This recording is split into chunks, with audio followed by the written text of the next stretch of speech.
thank you for tuning in to another episode of the Amish Rebel Podcast. We are excited to be recording another episode, and we just appreciate all the support that you guys have shown. I know that's been a little while since, well, we've been traveling, we've been doing interviews on the road, and so we're back at our home place, and we're actually recording within our home today.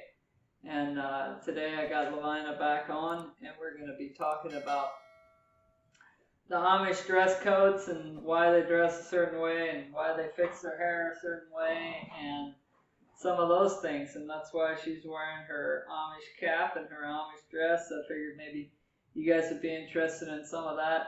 I know there's been a lot of questions around why the Amish do certain things the way they do them.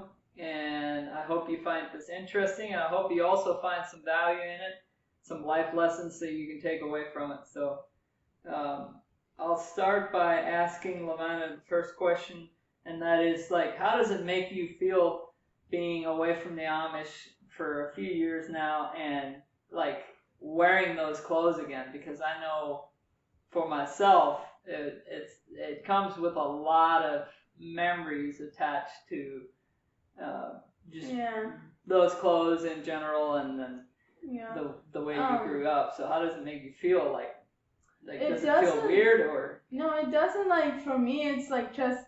I mean, I did it for so long, and it's only been like 3 years since I wore them. So I mean, like, yeah, it feels different, but it's not like I can wear them no problem. Like, sometimes it gets a little warm because they're warmer than normal clothes, but yeah.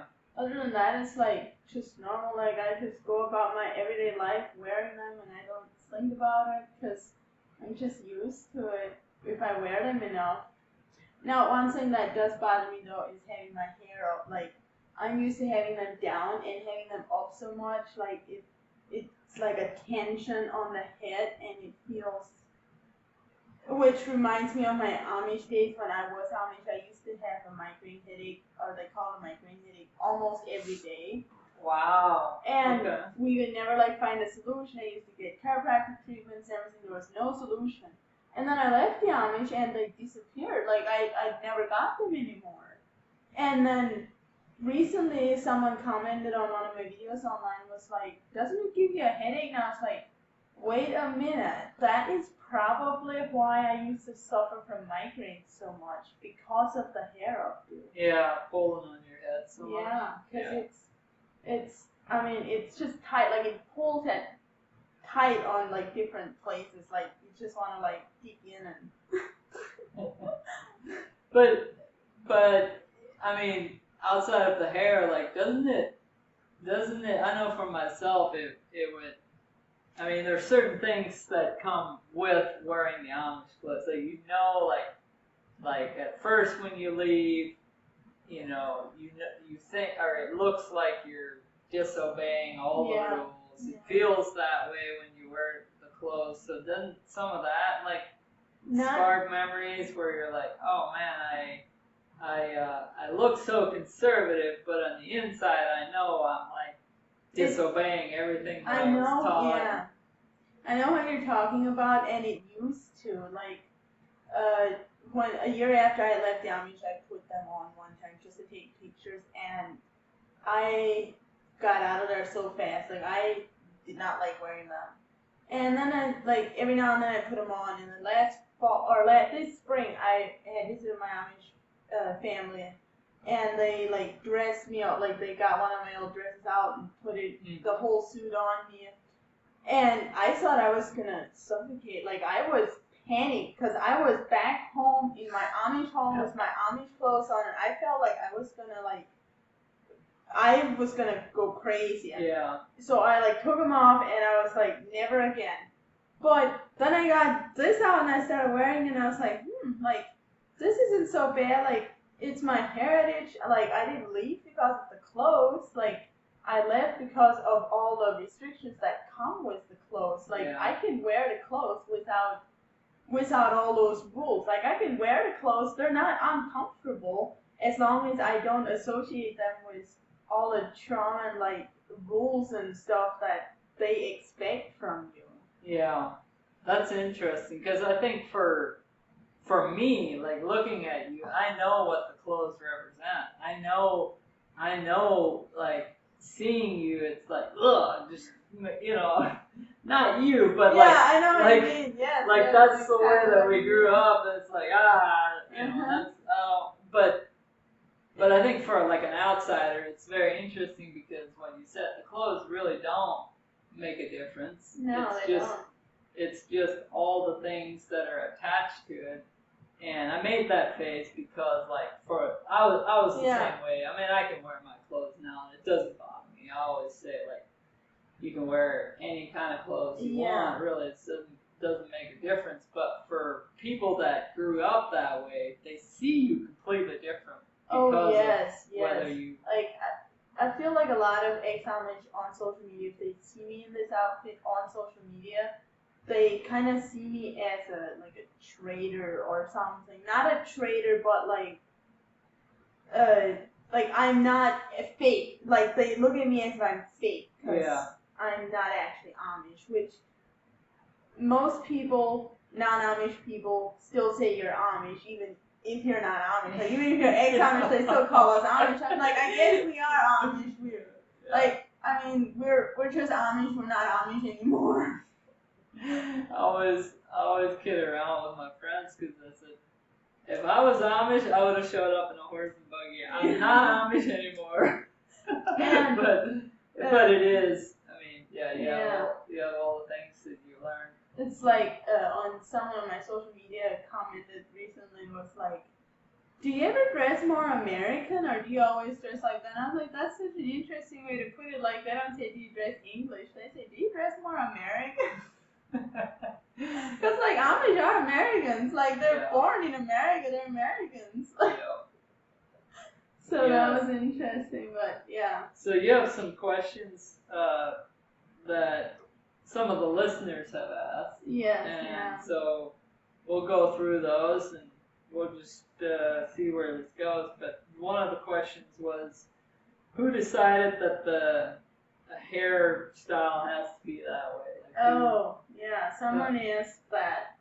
And I was like, there's literally no answer. Like, I mean, I'm assuming they decided it years and years ago. Like, the hair is like, I made a video explaining how it's done. Mine is like falling down right now. And there were a lot of people who were like, all that work just to cover it up. And then there were also so many who were like, why do you let it grow long if you have to cover it up? And I'm like, because it's a disgrace to cut it, and it's a disgrace to have it uncovered. Or according to them, it is. So you have to leave it long, and you have to cover it. Yeah, and the band that you're using right now is very specific. Yeah. So it's not allowed to be bigger than that. Not allowed to be wider. Yeah, and wider. It can't be too bright. Yeah. And you have a very specific way that you're putting your hair up. It's not like you just made that up. You've been doing that for years and years. And your mom does it, and your sisters do it. And these are the pins I use. Everybody had such a fit about these pins. Like, I would stab myself in the head so many times, and then there were actually some who were like, I just know your mom stabbed you in the head so many times when she used to do that for me. I was like, I guess she did, because she used to put them up so hard, like my hair, like. So the second band that you're putting on now is pinned in the back. Yeah, I just put a straight pin in the back. And it's not pinned into my head, it's pinned onto my hair. Like the pin goes, it's like a needle pin. It's like a needle with a small head. Like it actually weaves through the band into the hair and stays there. And the purpose of that is to kind of keep the hair in place. Hair back. And the hair in the front has to be parted. Like, you can't just have it straight back. You have to have a middle part. And once I finish this, you tie it like this, and then you take it back there and tie it in the back. Then you tie it up front here, like this. And you pull out those pins that you put in the top there and put them in again, but this time put them over the band. And that's interesting. I forgot about that part. Yeah. And then once you put the cap on, and if you have a lot of hair, there were so many people saying like they have too much hair. No, I had a friend growing up that had hair down to her ankles, and she had no problem putting her hair up. Now that cap that you're putting on, I guess that's a work cap. Yes, this is what they call a work cap, the sleeve Yeah. cap. Like it's limb, it's not starched or anything. All their like Sunday caps and like the nice caps that they'll wear during most of the time are starched. They're all stiff, they're pleated and everything, but these are just work caps. So you put them on, and you can't have them like back like that. They have to be in the front. Your hair can't stick out. Like, and then also you're not supposed to walk around like this. You have to tie it. And someone who was like, "Why didn't we fly it off in public?" I'm like, "You're supposed to tie it so it doesn't like that." So all you people out there that have not grown up Amish, and you're trying to explain the way the Amish live, and you're trying to understand even the way the Amish live, and teach other people how the Amish are living, there are lots of specific little things like what she just did with her hair, but that doesn't stop there. It goes from head to toe on specific little details that we can look at a non-Amish person and automatically see that that person was not Amish and they don't know what they're talking about, because there are little details that, like the cap has to be tied. Now, I will say this is for the way we grew up. Swartz and Trooper Amish. Yeah. There's some other Amish communities that may not be that way, like that are not as conservative, but for the Swartz and Troopers is the way that it was for us. The cap has to be tied. The cap has to be forward, because if she shows that band in the front, she's a rebellious Amish girl. And the way she's dressed right now looks like she's a really good Amish girl. And as for those little details, like just for example, this apron that I have, that's like seamed at the bottom. This seam can't be more than a 3/4 inch wide. Can't be more than a 3/4 inch. It can't be less than a 1/2 inch. Like it has to be between 3/4 and a 1/2. Like and there's been, I don't know if it's about that specific seam, but there's been church splits. Because of stupid little rules like that within the Amish church. It's like the dress here. The bottom of the dress here it has to be, I think, 4.5 inches. I think it has to be a specific width. Like it cannot be over that width. Yeah. I have had when I used to sew my dresses when I was Amish, I had to open them so many times and redo it because it was too wide or too narrow. Yeah. It's pretty wild. I mean, you talk about legalistic. Those are the things that they discuss. The clothes is probably the biggest topic amongst the Amish, because everything has to be so specific, and they take a lot of pride in wearing their clothes. And so, in fact, so much so that if we were to go back and let's say my parents were still living, and I was to go back and visit them, my dad would look at me completely different and probably treat me different if I was dressed Amish than if I was dressed non-Amish. And I know your parents would too. They do, because in March when I was home, when I put that Amish outfit on, they did. Yeah. They were like, "Oh, are you gonna stay?" And I'm like, "No, get me out of here." And it's pretty wild. So let's go move on to the next question. The next question was, why can the women only use pins on their clothes? Oh yeah. So instead of zippers or buttons, or why do they only wear pins? The buttons on a grown Amish woman's dress is considered fancy, way too fancy. They can have buttons on the little girls' dresses that close in the back, but once you're once little girls are 8 or 9, they have to start wearing the big girl dresses that go close in the front. You have to pin them shut and everything. And after that, you'll never use a button again. And then the men have buttons on their shirts and on their pants. But for some reason, the women's dresses cannot have buttons. Everything has to be straight pins or these little tiny little safety pins or something like. Yeah, they have to be these little safety pins or other straight pins with just plain heads, like plain little steel heads on them. Yeah.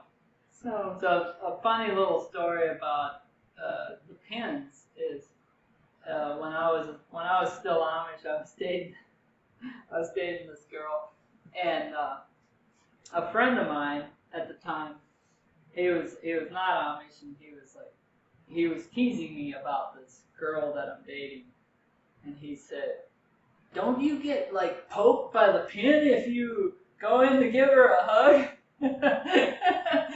So I just thought I'd throw that in there. That's yeah, there's so many people on my videos who are like, the amount of times I poke myself with those things, I'm like, you have to know how to put them in, and sometimes you do poke yourself, like you put one in wrong and you can't like just go straighten it up right away, because I don't have like a full outfit on right now, like they're supposed to have a cape yet that tucks in at the neck, and it's a whole complicated thing, and it involves way more pins, so you have to like get your pins in right or they're going to be torture.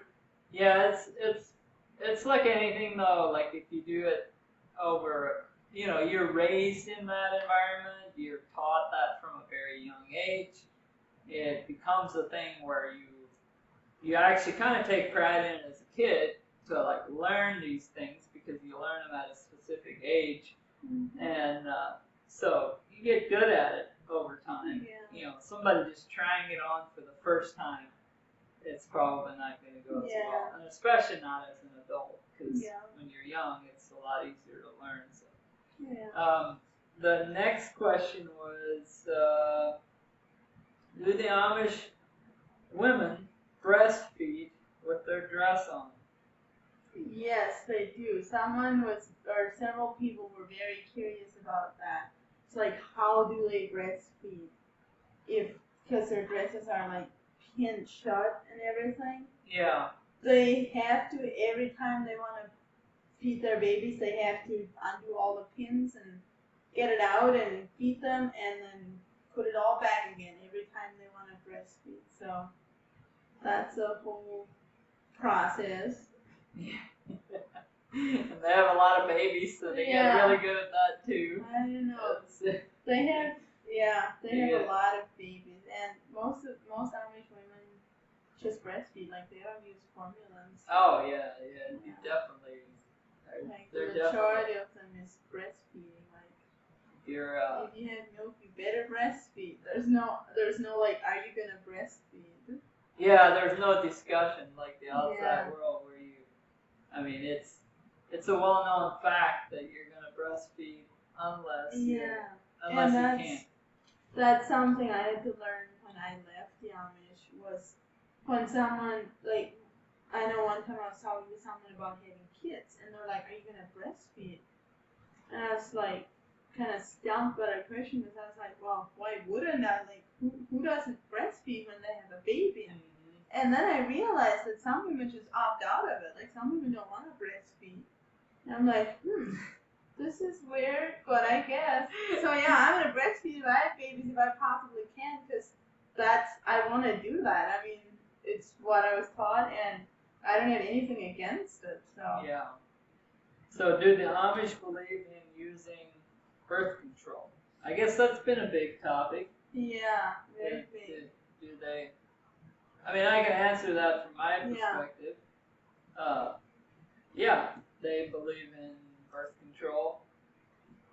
They have as many kids as possible. Being pregnant is the only birth control they have. And I just recently found out that a woman that is pregnant can get pregnant while she's pregnant.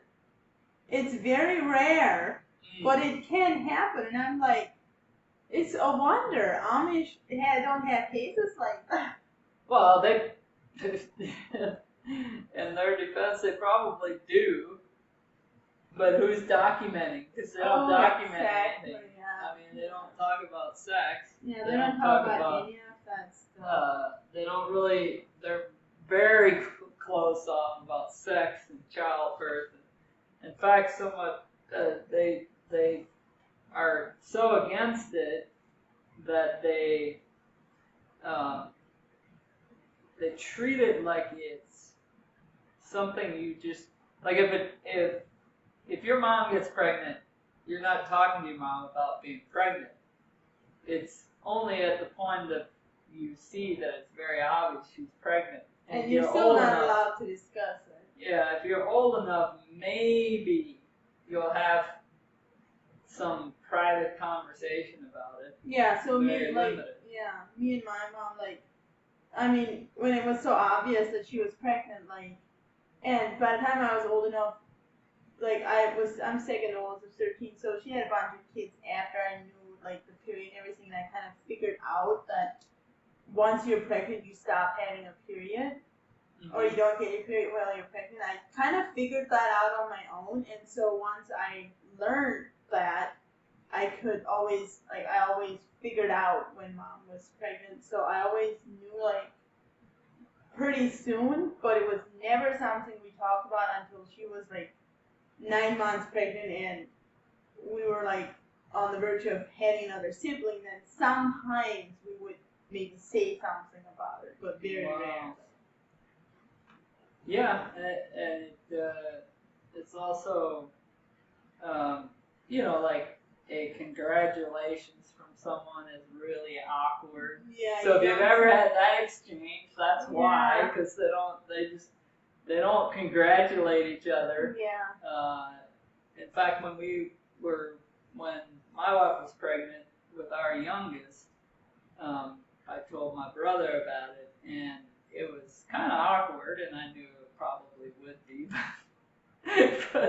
but he just didn't know how to respond because I guess they don't talk about it. Yeah. Yeah, and then I think we had talked about this briefly. Another question that people have is how did the Amish start? And I think it's, how did the Amish start? I guess. Yeah. They're probably asking from when they started. Way back when, how did they start? It was back in the 1200s, and it was not in the U.S. because, of course, the U.S. hadn't been discovered yet. It was in Holland. Yeah, Holland. There was this group called the Mennonites, which came from a guy named Menno Simmons that started a conservative group. And so they called themselves the Mennonites. And then one time, after this group grew for a couple hundred years, a couple of the people inside the Mennonites had an argument about something which way the rules should be. And there was this one guy that wanted to be more open, more modern, more advanced. And then there was this other guy named Jacob Ammann who wanted to be more conservative, more laid back. Yeah. And they had such a big argument about it, they split. And one group went with Jacob Ammann, and the others went with the Mennonites. And so Jacob Ammann split off and started the Amish. And in the, 1800s, 1700s, sometime, whenever a group of them came over to Lancaster, PA, which is where the Amish started in the U.S. Oh, okay. And since then, they've just spread like wildfire, I guess. See, I didn't even know that. I didn't know. Well, I guess I kind of knew that they started in Lancaster, but I didn't realize that that's how they started. I will say from my experience, it's always been, we're taught to go by what Grandpa said. Oh, yeah. So there's not a lot of history taught within the Amish community. It's just go by what the last generation or the last two generations taught and shut up and don't ask any questions. The reason I know these stories, we had a book growing up. I don't know what it's called, but it's a book you can't get it at any. You have to get it at a Mennonite or Amish bookstore, and it's a book about the Amish, before they, the Amish when they were Mennonites, the Anabaptists is what they were called. It's a book about them. So if you Google Anabaptists, it will take you down a huge rabbit hole about how it all started. And it was a book about them and stories about them, and that's how, like, that's where I learned most of my things that I know. Oh, okay. And then the Martyr's Mirror also has some, and we had a bunch of books about, like, from the Amish about that. So. Gotcha. Yeah. Yeah, we were, or at least I wasn't a big reader. There were some pretty big readers in our house. My dad was one of them. Yeah. And I inherited it. Yeah. I think it's an absolute gift. Anybody that our oldest son, he's a big reader, and I think I encourage him to take advantage of that, because I didn't start reading until I was in my 20s. Yeah. And it's definitely an overlooked gift from people that can read and can read very well.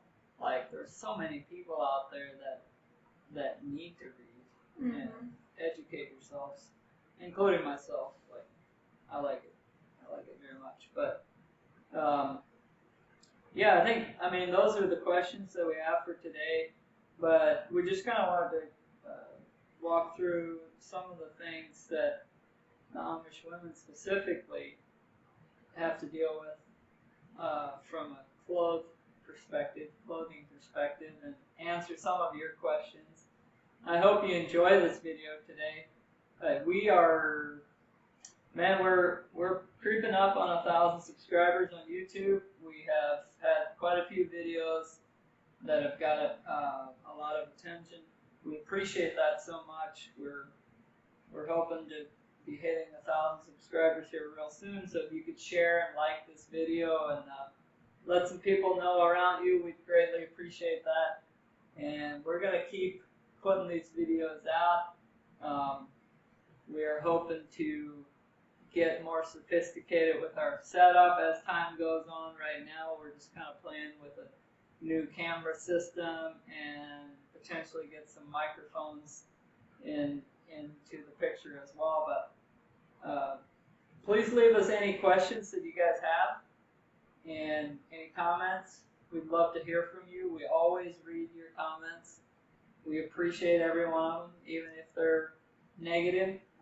We do the best we can to respond to them. So thank you for that. Thank you for tuning in today, and we will see you in the next video.